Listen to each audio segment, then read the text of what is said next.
première vision. Or, c'était dans ces jours où le souverain juge à peine retenait les vagues du déluge, que tout être voisin de sa création, excepté l'homme, était dans sa perfection. La lune dans le ciel, par le sœur de la terre, comme aux bornes des mers, la voile solitaire s'élevait pleine et ronde entre ses larges troncs, et des cèdres sacrés touchant déjà les fronts semblaient un grand fruit d'orca. Leur dernière tige avait mûri le soir ces arbres du prodige. De rameaux en rameaux, les limpides clartés ruisselaient, serpentaient en flots répercutés, comme un ruisseau d'argent qu'une chute divise, en nappe de cristal pleut, scintille et se brise.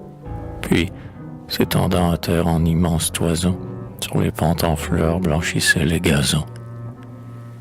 On voyait aux lueurs de la nocturne lampe des fils de troupeaux gravissant une rampe, troupeaux qu'une tribu de pasteurs, pris du soir, chassait dans le lointain derrière un tertre noir. Hommes, femmes, enfants, ils s'enfonçaient dans l'ombre. Cette famille humaine était en petit nombre. Sous ce ciel sans ardeur et sans humidité, seul un léger tissu couvrait leur nudité. Les femmes ombrageaient de feuilles leur ceinture et se voilaient le sein avec leur chevelure. Et les hommes nouaient sur leurs flancs nus le peau, les plus beaux léopards, ennemis des troupeaux. La taille, la grandeur, la force de ces hommes, passer l'humanité des âges où nous sommes, autant qu'à la hauteur de ces arbres géants, surpasse en vos forêts vos chaînes de 100 ans. Leur voix qui s'éloignait mourut dans la distance, étouffue sur le bois solitude et silence. Majesté des déserts, de la nuit et des cieux, qui pourrait vous chanter et vous peindre à leurs yeux? Si vous gardez encore après votre ruine, pour le regard de l'homme une empreinte divine, si la nuit rayonnante et ses globes errants lui montrent l'infini sous ses cieux transparents, qu'était-ce avant l'époque où le dépôt de l'onde jeta sur notre sol son atmosphère immonde? Qu'était-ce quand, du jour, le grand globe couché, le firmament de nous par l'ombre rapproché, laissait lire au regard égaré dans ses routes, ces voûtes de soleil derrière d'autres voûtes, et ce filet des cieux, vaste éblouissement, dont chaque maille était un grand astre écumant.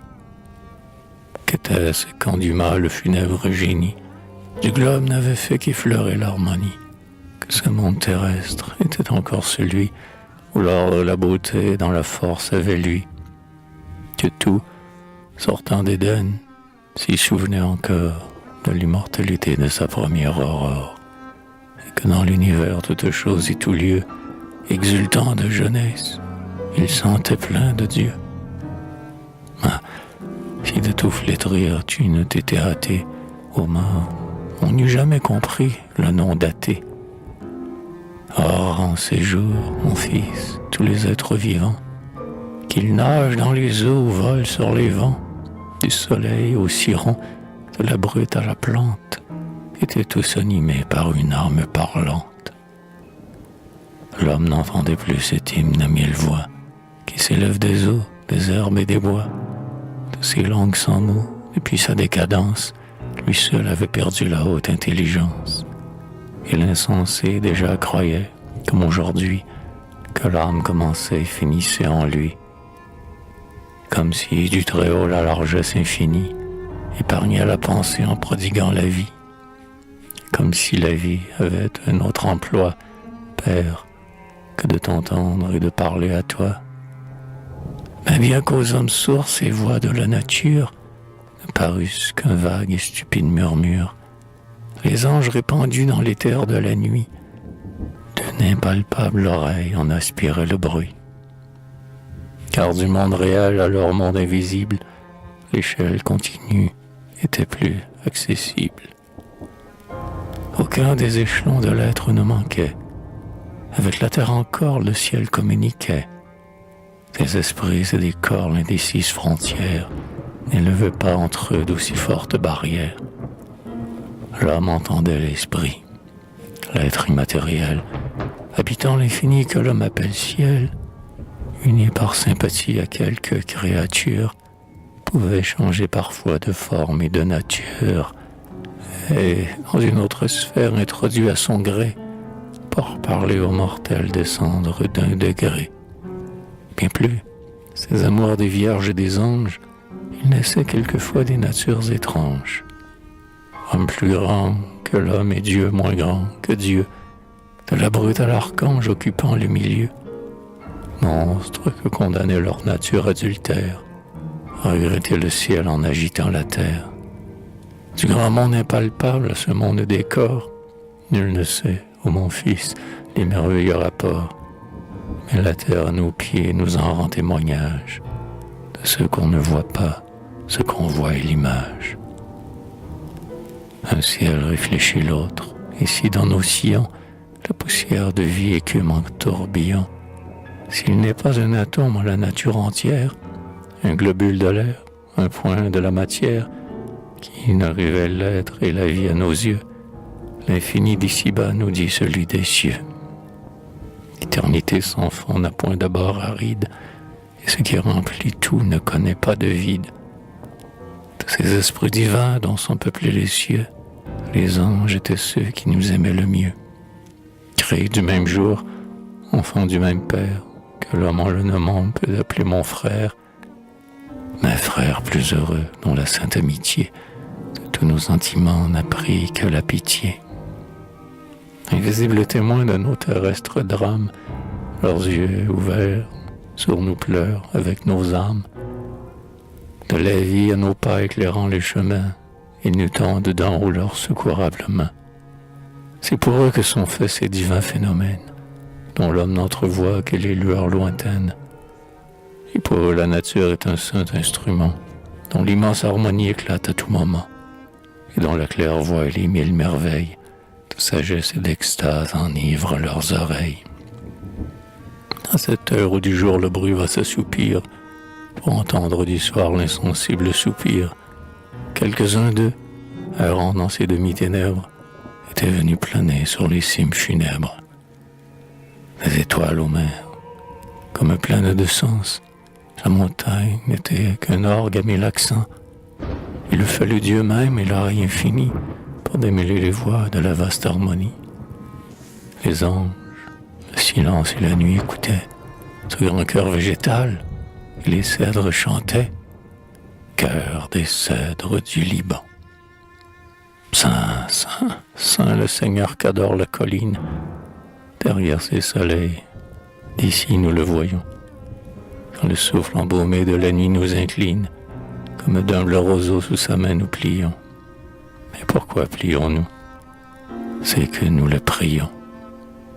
C'est qu'un intime instinct de la vertu divine fait frissonner nos troncs du dôme à la racine, comme un vent de courroux qui rougit leurs narines et qui ronfle dans leur poitrine, fait ondoyer les crins sur le cou des lions. Glissez, glissez, brise errante, changez encore de murmurante la feuille et les membres des bois. Nous sommes l'instrument sonore où le nom que la lune adore à tout moment meurt pour éclore sous nos frémissantes parois. Venez, les nuits tièdes haleines, tombez du ciel, montez des plaines, en nos branches du grand nom pleines, passez, repassez mille fois. Si vous cherchez qui la proclame, laissez là l'éclair et la flamme, laissez là la mer et la lame. Et nous, n'avons-nous pas une âme, dont chaque feuille est une voix? Tu le sais, ciel des nuits à qui parlent nos cimes, vous, rochers que nos pieds sondent jusqu'aux abîmes, pour y chercher la sève et les sucs nourrissants, soleil dont nous buvons les dards éblouissants.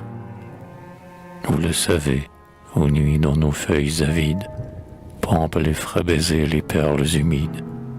Dites si nous avons des sens dont n'est douée aucune créature, qui s'empare d'ici de toute la nature. qui respire sans lèvres et contemple sans yeux, qui sentent les saisons avant qu'elles éclosent. Tes sens qui palpent l'air et qui le décomposent, d'une immortelle vie à gens mystérieux. Et pour qui donc seraient ces siècles d'existence? Et pour qui donc serait l'âme et l'intelligence? Est-ce donc pour l'arbuste nain? Est-ce pour l'insecte et l'atome?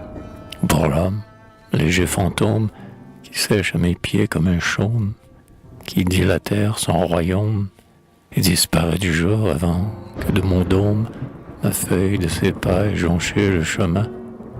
Car les siècles, pour nous, c'est hier et demain. Oh, gloire à toi, Père des choses, si quel doigt terrible tu poses sur le plus faible des ressorts, pour que notre fragile pomme, qui écraserait le pied de l'homme, enferme en soi nos vastes corps, pour que de ce cône fragile, végétant dans un peu d'argile, s'élancent les hardis piliers, dont les gigantesques étages portent les ombres par nuages, les passereaux par milliers. Et quel puissant levain de vie dans la sève, goutte de pluie, que boirait le bec d'un oiseau, pour que ces ondes toujours pleines, se multipliant dans nos veines, en désaltèrent le réseau, pour que cette source éternelle, dans tous les ruisseaux renouvelle, ce torrent que rien n'interrompt, et de la crête à la racine, verdisse l'immense colline qui végète dans un seul tronc. Dites quel jour des jours nos racines sont nées, rochers qui nous servaient de base et d'aliment, de nos dômes flottants montagnes couronnées, qui vivaient innombrablement. Soleil s'éteint du firmament, étoiles de la nuit par Dieu disséminées, parlez, savez-vous le moment? Si l'on ouvrait nos troncs plus durs qu'un diamant, on trouverait des cents et des milliers d'années, écrites dans le cœur de nos fibres veinées, comme aux couches d'un élément. Aigles qui passaient sur nos têtes, allez dire au vent déchaîné que nous défions leur tempête avec nos mâts enracinés. Qu'ils montent, ces tyrans de l'onde, que leur aile s'ameute et gronde pour assaillir nos bras nerveux. Allons, leurs plus fougueux vertiges ne feront que bercer nos tiges, ni que siffler dans nos cheveux. Fils du rocher, né de nous-mêmes, sa main divine nous planta. Nous sommes le vert diadème qu'au sommet d'Éden il jeta. Quand on doira l'eau du déluge, nos flancs creux seront le refuge de la race entière d'Adam. Les enfants du patriarche, dans notre bois tailleront l'arche du Dieu nomade d'Abraham. C'est nous, quand les tribus captives auront vu les hauteurs d'Hermon, qui couvriront de nos solives l'arche immense de Salomon. Quand, plus tard, un verbe fait homme, d'un nom plus saint adore et nomme son Père du haut d'une croix, autel de ce grand sacrifice, de l'instrument de son supplice, nos rameaux fourniront le bois. En mémoire de ces prodiges, des hommes inclinant leur front viendront adorer nos vestiges, coller leurs lèvres à nos troncs. Les saints, les poètes, les sages écouteront dans nos feuillages des bruits pareils aux grandes eaux, et sous nos ombres prophétiques formeront leurs plus beaux cantiques des murmures de nos rameaux. Glisser comme une main sur l'harpe qui vibre, glisse de corde en corde, arrachant la foi à chaque corde une âme, à chaque âme une voix. Glisser brise des nuits, et que de chaque fibre un saint tressaillement jaillisse sous vos doigts. Que vos ailes frôlant les cintres de nos voûtes, que des larmes du ciel résonnantes gouttes, que les gazouillements du bulbule dans son nid, que les élancements de la mer dans son lit, l'eau qui filtre, l'herbe qui plie, la sève qui découle en pluie, la brute qui hurle et qui crie, tous ces bruits de force et de vie que le silence multiplie et ce bruissement du monde végétal qui palpite à nos pieds du brin d'herbe au métal, que ces voix qu'un grand cœur rassemble dans cette air où notre ombre tremble, s'élèvent pour chanter ensemble. Celui qui les fait, celui qui les entend, celui dont le regard à leurs besoins s'étend. Dieu, Dieu, Dieu, mer sans bord qui contient tout en elle, et que chaque soupir de l'heure qu'il rappelle remonte à lui, d'où tout descend. Ainsi chantait le cœur des arbres, et les anges, avec ravissement, répétaient ses louanges. Et des monts et des mers, et des feux et des vents, de chaque forme d'être et d'atome vivant, l'unanime concert des terrestres merveilles, pour monter au Seigneur passaient par leurs oreilles. Et ces milliers de voix de tous ceux qui voient Dieu, le comprend ou l'adore, ou le sent tout lieu, roulaient dans le silence en grande harmonie, sans mots articulés, sans langue définie, semblable à ce vague et sourd gémissement qu'une étreinte d'amour arrache au cœur aimant, et qui dans un murmure enferme signifie plus d'amour qu'en 100 mots l'homme n'en balbutie. Quand l'hymne aux 1000 voix se fut évaporé, les esprits, pleins du nom qu'il avait adoré, s'en allèrent, ravis, portés de sphère en sphère, l'écho mélodieux de ces chants de la terre. Un seul, qui contemplait la scène de plus bas, les regarda partir et ne les suivit pas. Or, pourquoi restait-il caché dans le nuage, c'est qu'au pied d'un grand cèdre, à l'abri du feuillage, un objet pour lequel il oubliait les cieux, enchaînait sa pensée et captivait ses yeux.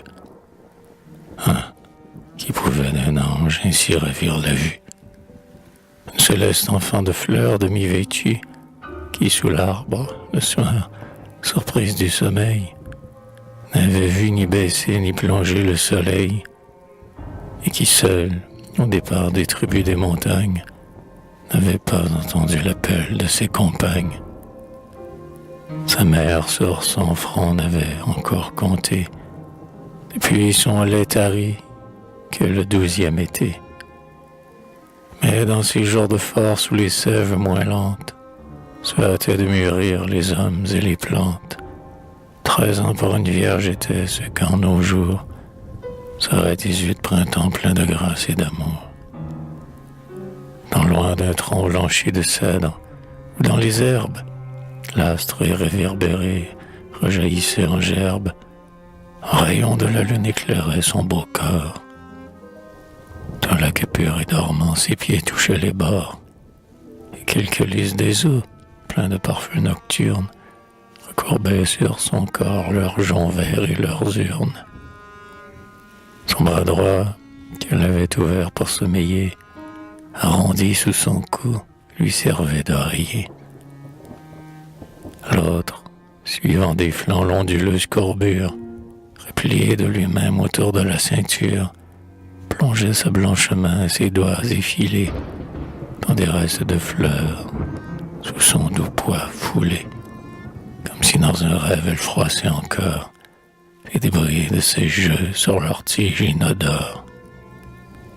Ses cheveux, qu'entr'ouvrait le vent léger du soir, ondoyaient sur ses bras comme un grand voile noir, laissant briller dehors ses épaules blanches, ou la rondeur du sein, ou les contours des hanches, et l'ovale arrondi de ce front d'où les yeux n'auraient pu s'arracher pour regarder les cieux. Entre ses noirs cheveux rejetés en arrière, ce front resplendissait d'albâtre et de lumière, jusqu'au soyeux duvet où s'arquaient les sourcils. Ses yeux étaient fermés par l'ombre de longs cils, mais le tissu veiné de ses paupières closes se teignait transparent de pâle teinte rose. De l'arche des sourcils, qu'à peine il débordait, le profil de son nez sans courbe descendait, comme un pli gracieux de rose purpurine. Une ombre y dessinait l'aile de sa narine, qui, suivant de son sein le pur souffle dormant, palpitait, s'élevait d'un léger enflement. Et ses lèvres, qu'entoure une suave haleine, laissaient compter des dents qui débordaient à peine.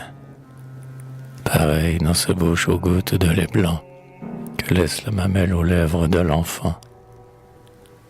Les deux coins indécis où cette bouche expire se noyaient dans un vague où naissait le sourire.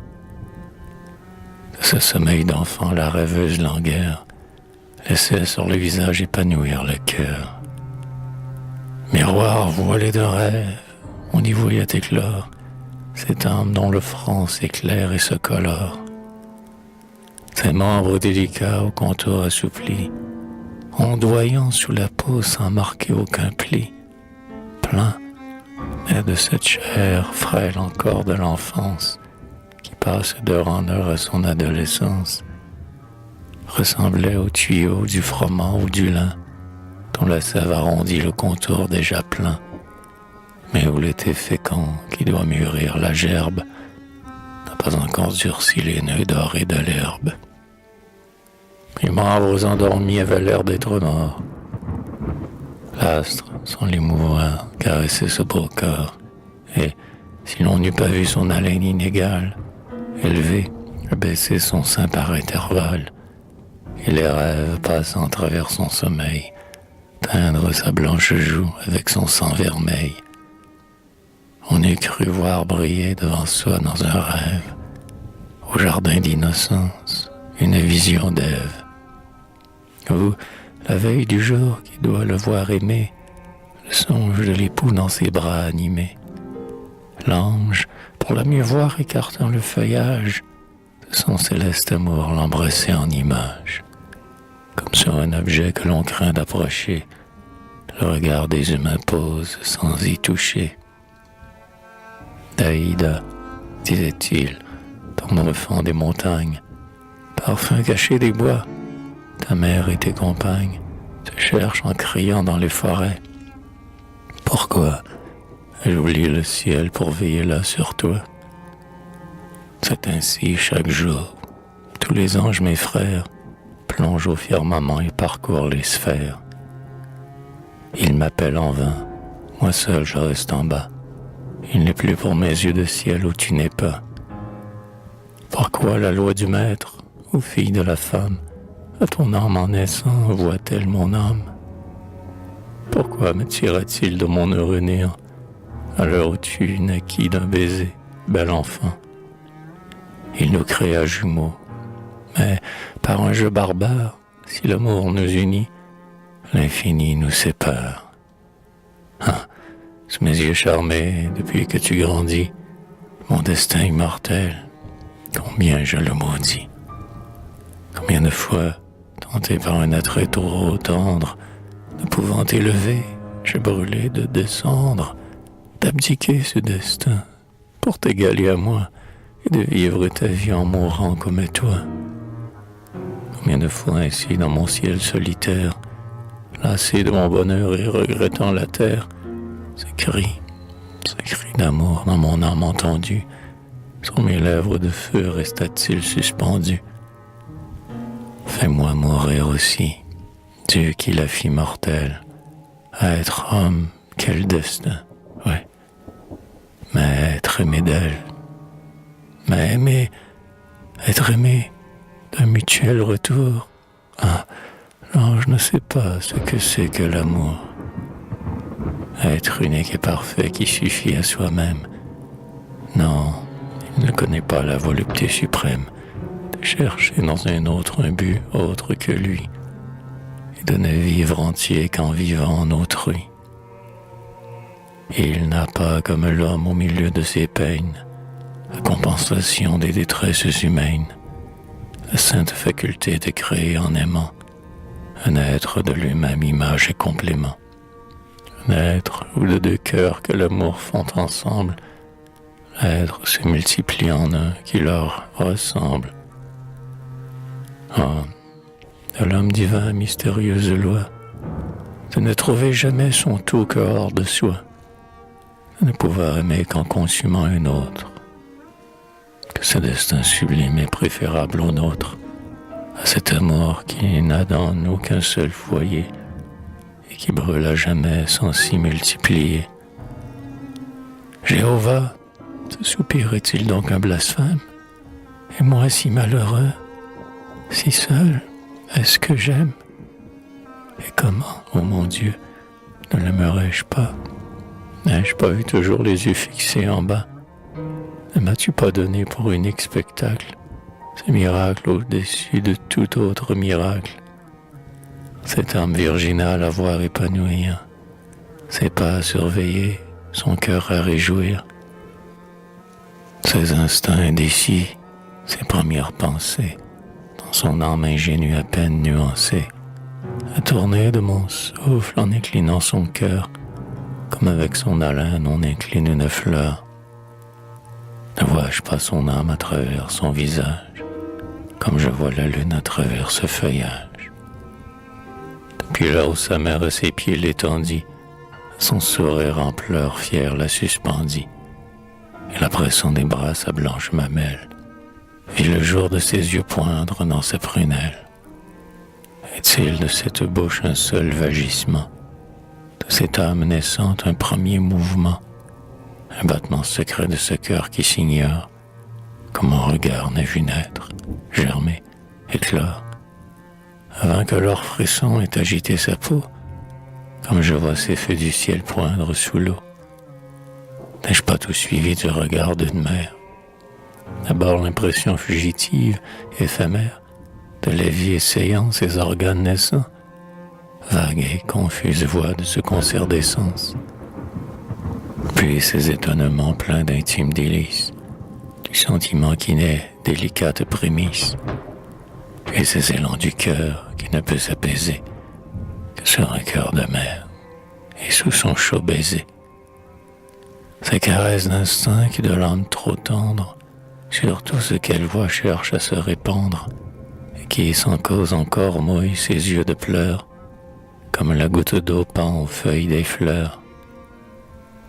Plus tard, en grandissant en esprit, à mesure que l'âge fait au cœur rayonner la nature, ces extases de l'œil et ses ravissements, des merveilles de Dieu, ces éblouissements, cette soif d'aspirer dans son sein Dieu lui-même, cette adoration sans savoir qui l'on aime, ces chants intérieurs qui s'élèvent des sens, que l'abeille et l'enfant bourdonnent sans accent, mystérieux clavier de cette âme infinie, dont sans savoir le sens on entend l'harmonie. Et maintenant enfin, pour mon œil enchanté, au spectacle trop plein d'amère volupté, qui fait fondre mon cœur et fascine ma vue. Voir cette belle enfant, l'âme chaste et nue, palpiter au contact d'un sentiment nouveau, comme au bord de son nid l'aile d'un jeune oiseau. Se pénétrer d'un feu qui cache encore sa flamme, rougir de sa pensée en sentant qu'elle est femme, exhaler, solitaire et rêveuse, en soupir, cet instinct que la nuit ne peut même assoupir, au foyer d'un cœur pur concentrer ses tendresses, ses yeux, de sa main retenir les caresses, rêver sur quel objet ce vague sentiment s'épandra dans l'amour divin pressentiment. Chercher à lui donner un nom, une figure, la recréer 100 fois, l'effacer à mesure, ne la trouver qu'en songe, et pleurer au réveil cet idéal amant que dissipe un soleil.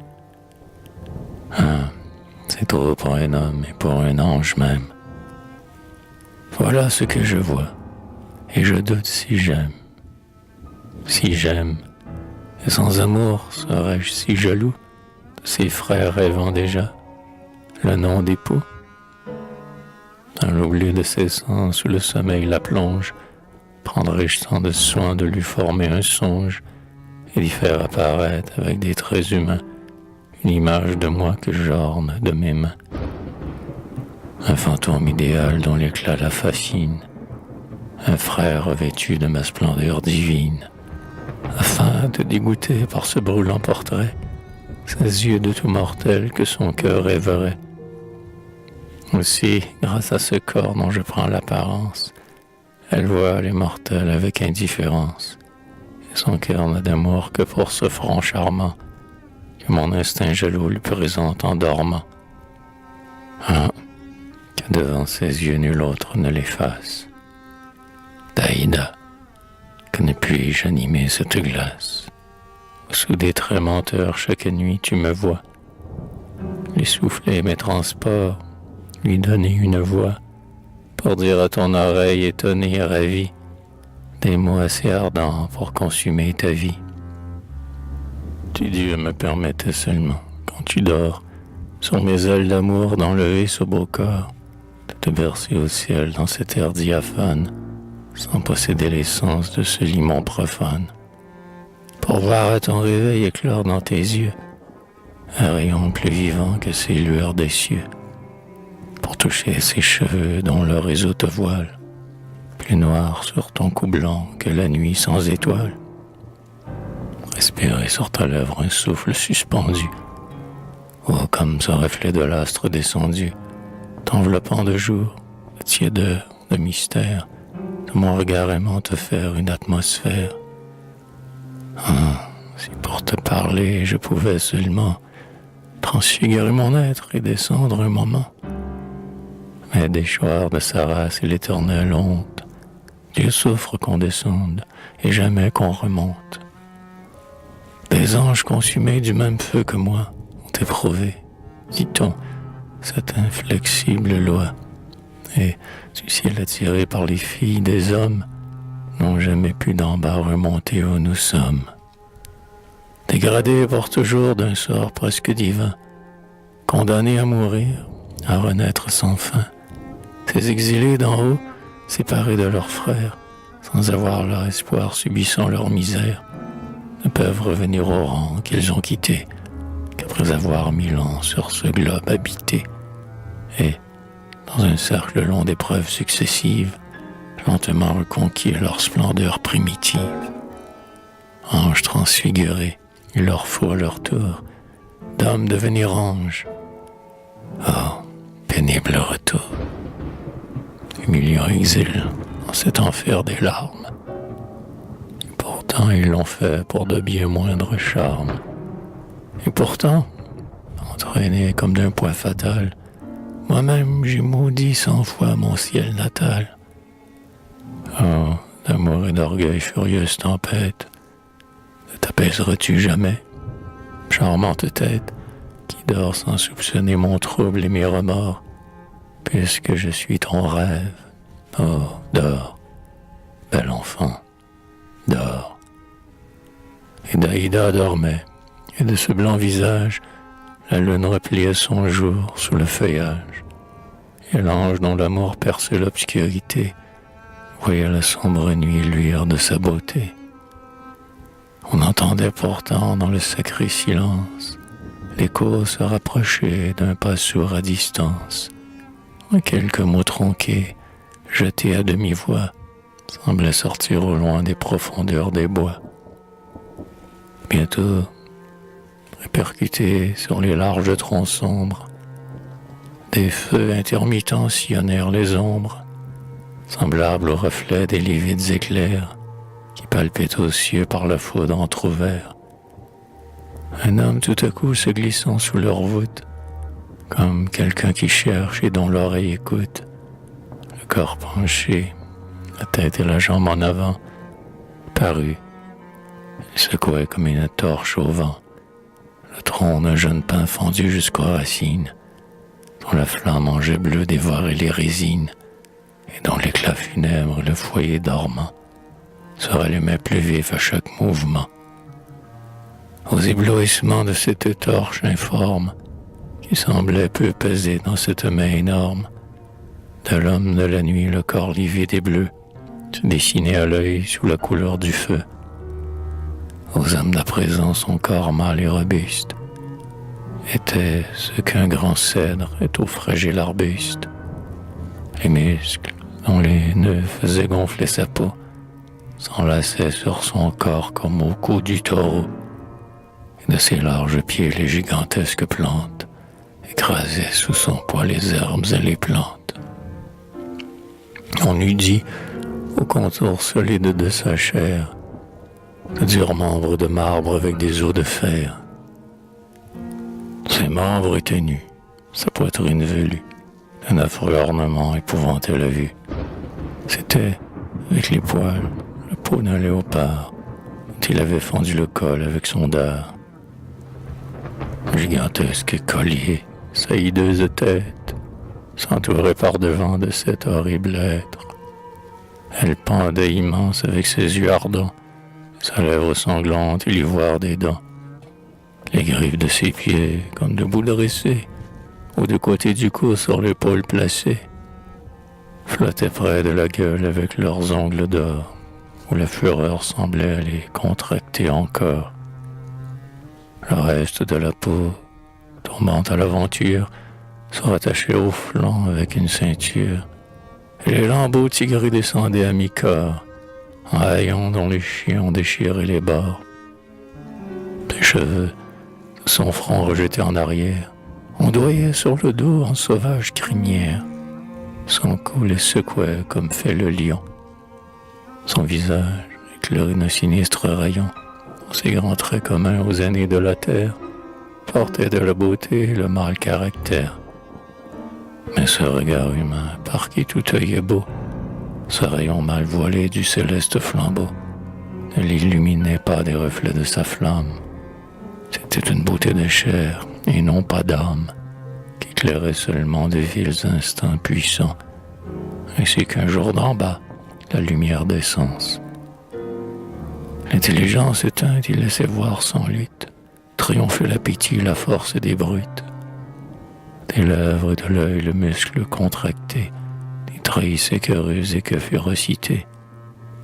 C'était une superbe et vile créature, ayant gardé sa forme et perdu sa nature, comme on en voit encore sur la terre aujourd'hui, homme d'os et de sang où jamais Dieu n'a lui. Un arc retentissant de cornes épaisses et noires résonnait sur son dos contre un carquois d'ivoire. Trois flèches y plongeaient dans leurs tuyaux d'airain. Il tenait devant lui sa torche d'une main, et de l'autre il portait une énorme machine. Des plis d'un lourd filet, la maille en fer tissu, pendait de son épaule et semblait en glisser, comme un piège fermé qu'un pêcheur va lancer.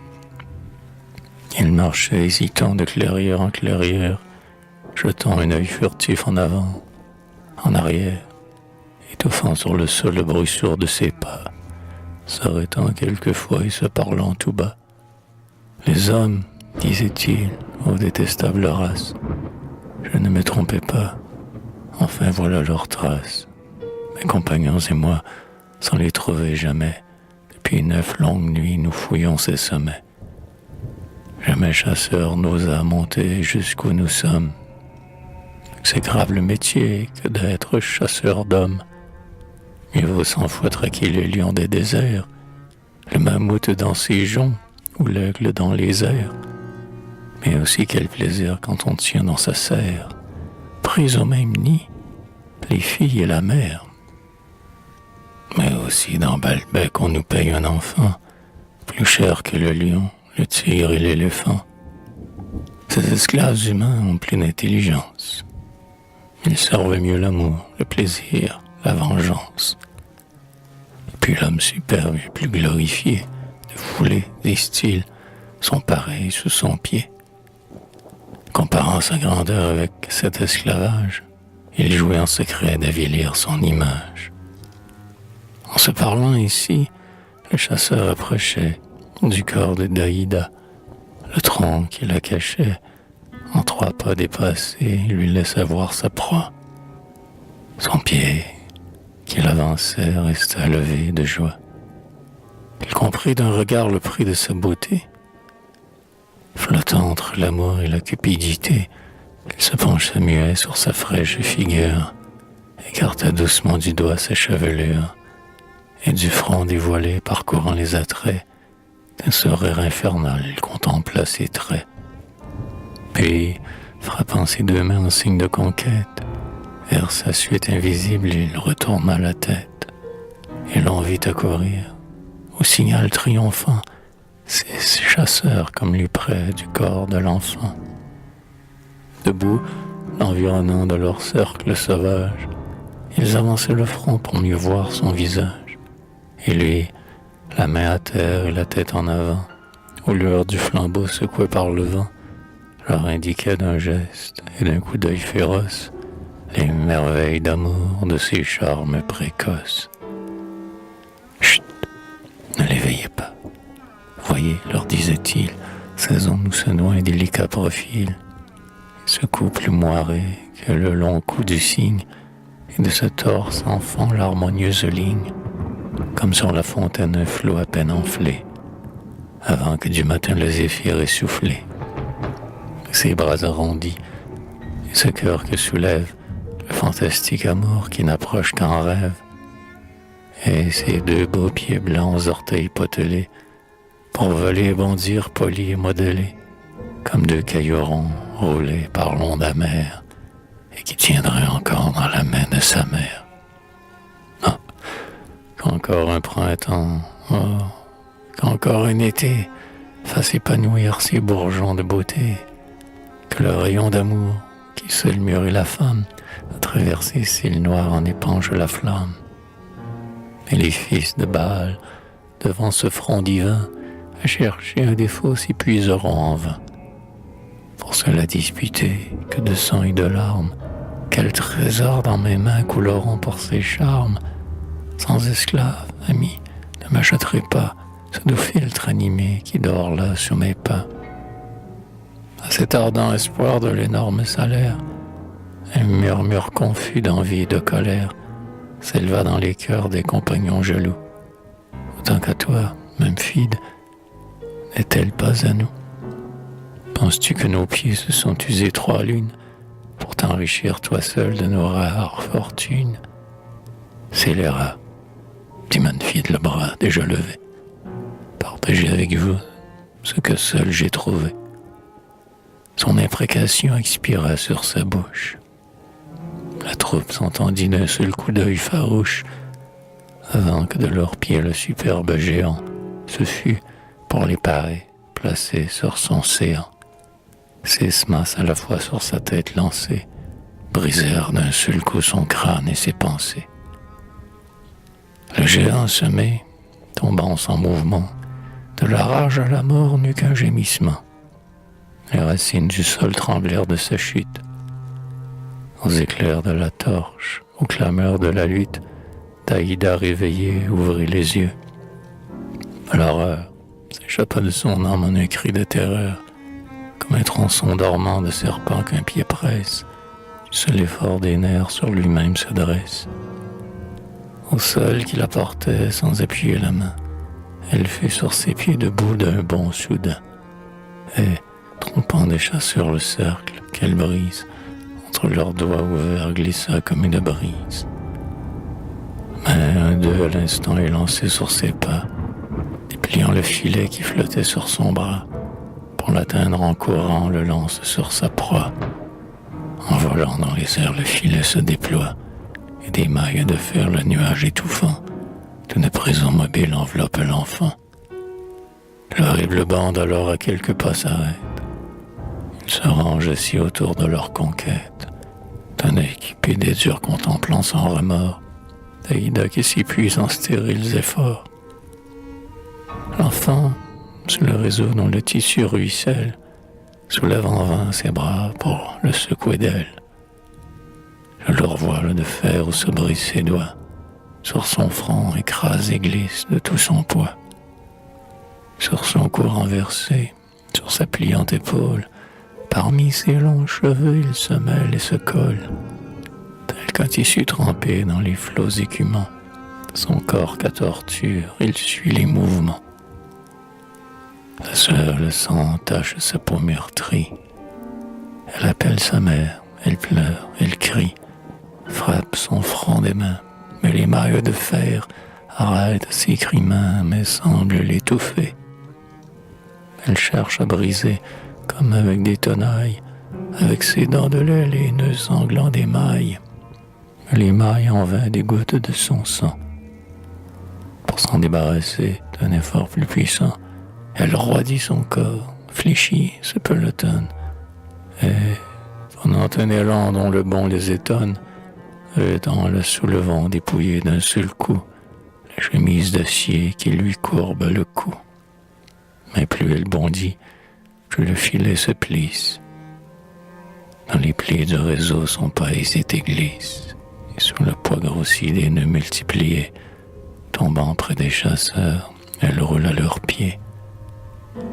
Ce jeu dont l'horreur eût fait pleurer les anges, ce beau corps froissé dans ses horribles langes, et rire d'ironie, de férocité, éclate en longs échos sous les bois répétés. Au supplice, il joignait la raillerie amère. Bel enfant, disait l'un, appelle donc ta mère, qu'elle vienne à ta voix ainsi te voir jouer, et, si ces nœuds de fleurs rompent, les renouer. Un autre, en ricanant, disait, pauvre petite, comme ton front rougit, comme ton cœur palpite, desserre, si tu peux, les bras de cet amant, brise ces nœuds de fer et respire un moment. Celui-là, montrant du doigt ce beau visage qui roulait à ses pieds tout en sang. Quel dommage, disait-il, s'éternuant de poussière et de pleurs, ce beau front que bientôt on semera de fleurs. Pourquoi attacher ainsi ses épaules de soie, et cette peau d'enfant que le fer marque et broie, et ce sein virginal, et ces pieds délicats, dont les lèvres bientôt voudront baiser les pas. Épargne, bel enfant, ces fureurs et ces larmes. Sais-tu que chaque effort nous coûte un de tes charmes, que chaque froissement de tes membres meurtris, aux yeux des acheteurs, nous vole de ton prix. Et parcourant de l'œil les noires meurtrissures, et les gouttes de sang coulant de ses blessures, touché par l'avarice et non par la pitié, plaignait ce bloc vivant qu'il remuait du pied. Daïda, cependant, par la lutte lassée, et dans l'étroit réseau toujours plus enlacé, usait en vain, pendant ses sarcasmes affreux, son dernier désespoir en effort douloureux.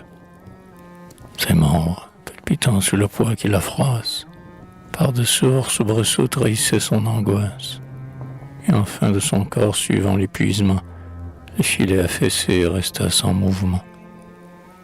Tel au bord frissonnant du beau lac méotide, on voit d'ardents pêcheurs une troupe cupide, dans le filet flottant qui lance de l'esquif, ramené sur le grève un jeune oiseau captif.